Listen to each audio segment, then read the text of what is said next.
Hi, and welcome to the Betta Blinds how-to video guide. Today I'm going to show you how to fix tracking blinds, if your blind is tracking to the left or to the right. So let's have a look at this blind here.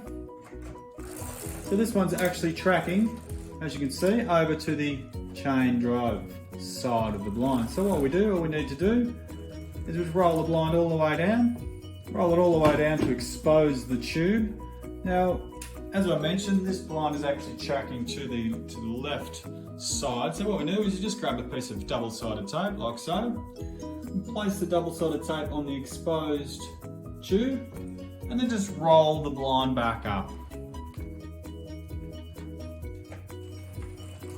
So just roll the blind up all the way, see how it's tracking. This one's tracking almost spot on, it's not tracking at all towards the chain drive. I've only used one piece of masking tape on this particular issue, but you may need two or even possibly three in the extreme circumstances. So that's how you track a blind. Now obviously if the blind was tracking to the right, then you would put the masking tape up to the left. So there you have it, how to track a roller blind. Thank you very much for watching this video. Hope it helped. Have a great day.